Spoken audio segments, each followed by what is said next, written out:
What's going on, guys? Welcome to Stock Talk with Nico Kritikos. In this video, I want to do a introduction for beginners that are looking to get invested into the stock market and they don't know what to do, how risky it is, how much money do you need, where do you start, where do you invest, what stock should you buy.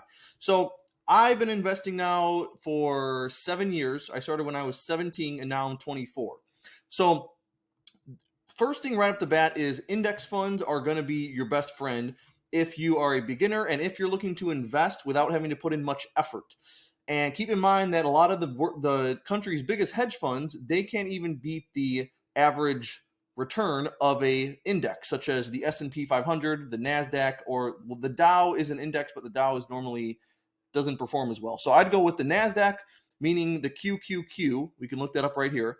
The QQQ, or what you're going to do is look up an S&P 500 index like SPY, or there's a Vanguard S&P index. So I own a little bit of the QQQ, so this is a good option.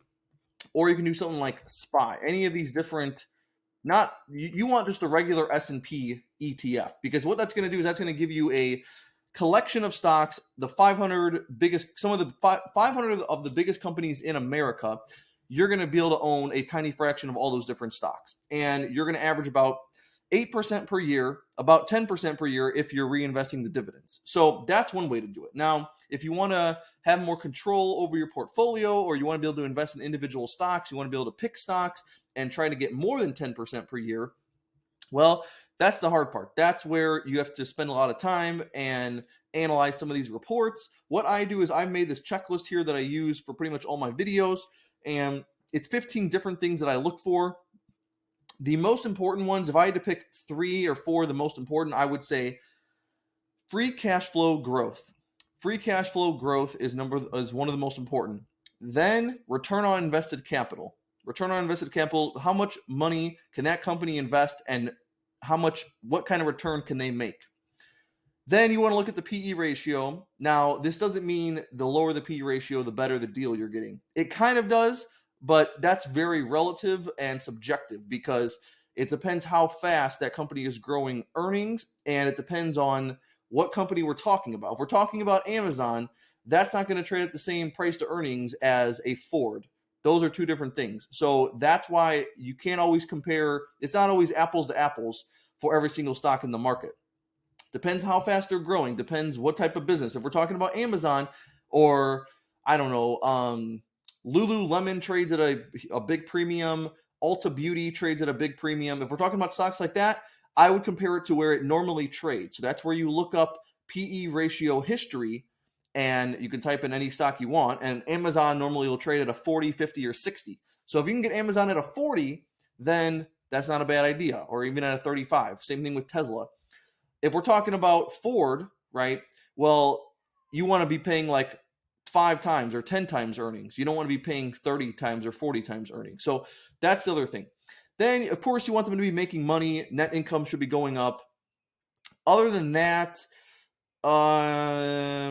looking out to see, I mean, this is, if we're talking about, I would say this is the next one, share count decrease.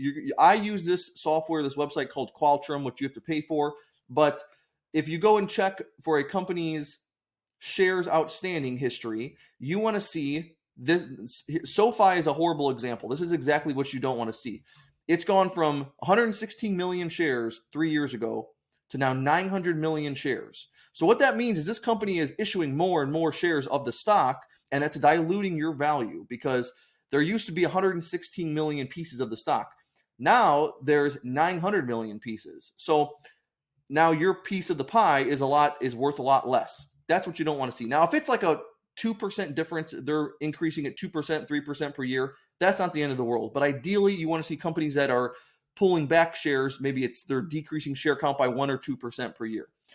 Other than that, the other thing to be careful for is I would not be buying stocks that are risky. I would not go near penny stocks. I would not go near stocks that are super low market caps of even like $1 billion is pretty cheap. I would try to buy companies that you are very familiar with and that you know about, like Coca-Cola, Ford, I don't know, even some of those could be bad investments too. So you got to watch out.